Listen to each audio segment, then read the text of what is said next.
Rabbi Kaplan, please. I learn in Kolo Beit Vegan in Beit Vegan, that's my father's Kolo. I sit there, all the years I've been sitting there the whole day. These days, the last year, I've been sitting in my parents' house from 9 till 3 every day, taking care of my father. Being Mekayim. I don't like to say in myself that I'm being Mekayim Kibudav because I don't feel that I'm doing it b'shleimus, because I don't do it b'simcha. And that's why I sit every day from 9 to 3 in my father's house. And in the afternoon, after 3, I sit in the carlebach. Now, that means most of my day I spend in Beit Vegan. There's a family in Beit Vegan, their name is Rakover, and they're amshinov Hasidim. Of course, they don't, their father is not, it doesn't come from amshinov house. I don't think there's anybody who comes from amshinov house. And the Hasidus Amshinov was wiped out in the war, probably. Everybody, whoever's an Amshinover today, is somebody who joined in. And there's this family there, 2 Bachim, 2 brothers, which are mamish the exact opposite they are. One is Mesuderdik, punctual, davens on time, medactic b'mitzvahs, keeps storm of learning. And the other one has no seder in his life, no storm of learning. But I can't help it, he has a holy face. His face shines, and he has a beautiful smile.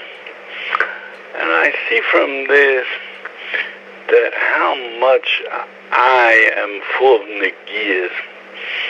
And it would be a Baal Tshuva, a Breslover that wears a shtreimel that would be in the same situation. I would say, what is he wasting his life for? And this Amshinover Bacha, it doesn't bother me at all that he's wasting his life. I don't know, even if I would have a daughter, I would even consider him as a shidduch, maybe.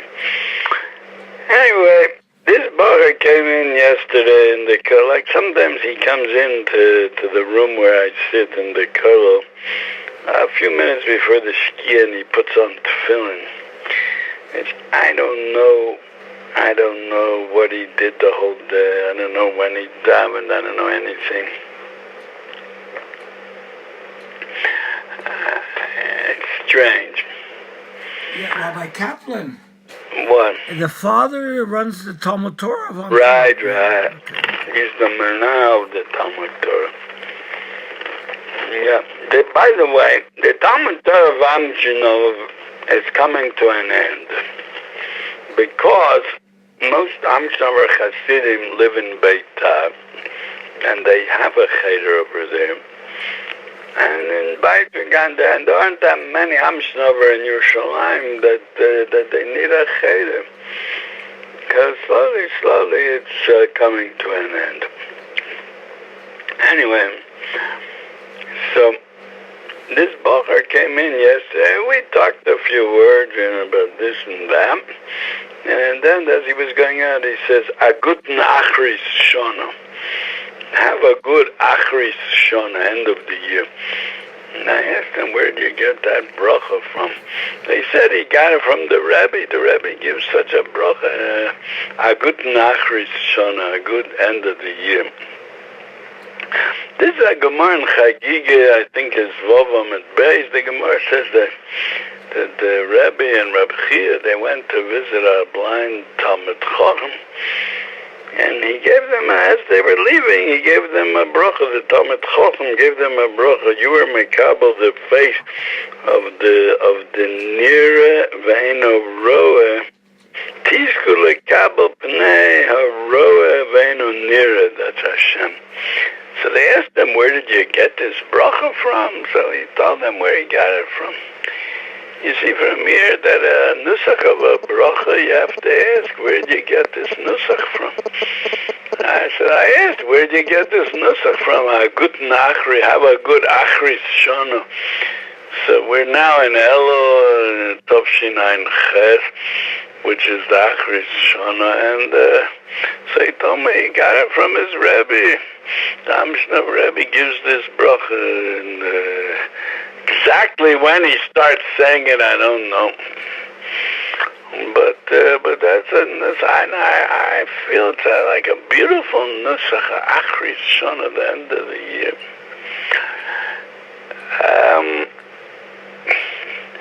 I heard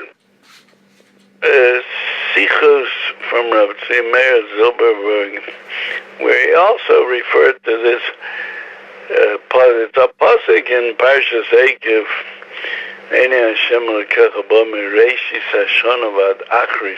There's a time that's called Achris Shana, the end of the year, and that's Elul. A new way of looking at Elul. We always heard that Elul is a time of preparing for the Yom Hadin, preparing for the next year, for the coming year. There's another aspect of Elul. Rabbi Kaplan. What? Can I add a word here? I believe it says in the holy books, and I think it's the Rabbeinu, Rabbi Nachman, that how do you know there's a time when there's no light, when there's mamash no chiyut in the world, until they blow the shofar on the first day of Rosh Hashanah? Because it says, Mi'acharis Hashanah, Rosh Hashanah. So why doesn't it say all the time? Yeah. So be that mashma. There's a time when he's not looking. There's no Einei Hashem Elokecha Bo. Emet. So that's the beginning of the year until the shofar blowing. Emet. Is that what he says? Yeah. Oh, so until the shofar blowing, it's like a Hester Punim. Is that what you mean? Yes. Well, you're saying better. Kebiyochol, there's no Einei Hashem Elokecha Bo. When Hashem blows when we blow the shofar, that's the new. This I saw in the Ishbitzer and in the Radziner. I think in the Baal Tanya I saw it also that the blowing of the shofar, that's the Vayipach Ba'apov Nishmas Chaim. The blowing. On Rosh Hashanah, Hashem blew. He blew a Nishmas Chaim. And that's when the new neshama of the world comes into the world. It's as if the chiyus of the world is mistalik on the end of the year. And then a new chiyus comes down on by Tkiyas Shofar. Very good. So the pshat is mamish is achris shana at the end of the year. The chiyus of the year is being mistalik now. And Rabbi Meir always talks that since it's the Achris Shana, it's a time to be thankful for the year that we had, for the year that was.